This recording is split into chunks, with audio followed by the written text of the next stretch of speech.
नेपाल का विरोध मैं समझ नहीं पाया। मैं इसलिए नहीं समझ पाया कि भाई जब की कहानी है तब तो नेपाल भारत का अंश हुआ करता था। तो अगर हम भारत की बेटी कह रहे हैं सीता को, तो नेपाल कौन सा भारत से अलग था? नेपाल तो अभी 1903 या 4 की बात है जब नेपाल भारत से अलग हुआ है। Nepal was very much India, Bharat ही था नेपाल, तो भारत की ही बेटी थी उस हिसाब से। तो नेपालियों का एतराज मैं समझ नहीं पा रहा हूँ। इस चौथ का पहला पॉइंट ये है, रामायण के समय में भारत था और नेपाल उसका हिस्सा था। सबसे पहले मैं इस चूतियों को बता देना चाहता हूँ, रामायण के समय में भारत नहीं था, अयोध्या था। अयोध्या था और मिथिला राज्य था।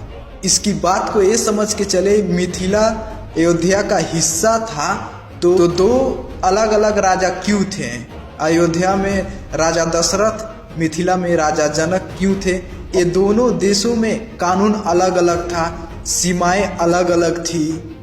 और इतना ही नहीं, किष्किंधा में भी अलग राजा था, शायद बाली था, और रावण तो लंका का राजा ही था। और जितने भी देश थे उस टाइम में, वहाँ का कानून अलग अलग था। लंका का कानून अलग ही था, किष्किंधा का कानून अलग ही था, अयोध्या का कानून अलग ही था, मिथिला का कानून अलग ही था।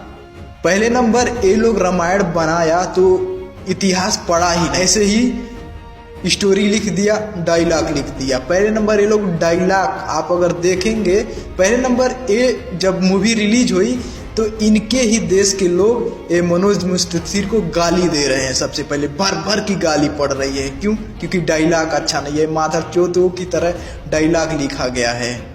पहले नंबर डायलॉग का कोई सेंस ही नहीं बनता। जैसे माता सीता वाला ही डायलॉग ले लो, यहाँ पे डायलॉग होना चाहिए मिथिला राज्य की छोरी, या अगर इनको लिखना ही चाहिए था ऐसा डायलॉग तो आर्यवर्त की किसी भी बेटी को मतलब ऐसा डायलॉग होना चाहिए था वहाँ पे। और रही बात नेपाल 1903 में बना, तो ये साले 1947 में बना देश, अभी शायद मेरे दादा का उम्र का देश है, ये हमको बताएगा कि नेपाल 1903 में बना। नेपाल का इतिहास मालूम है? जब तुम गुलाम था, सॉरी गुलाम, तुम्हारा नामो निशान ही नहीं।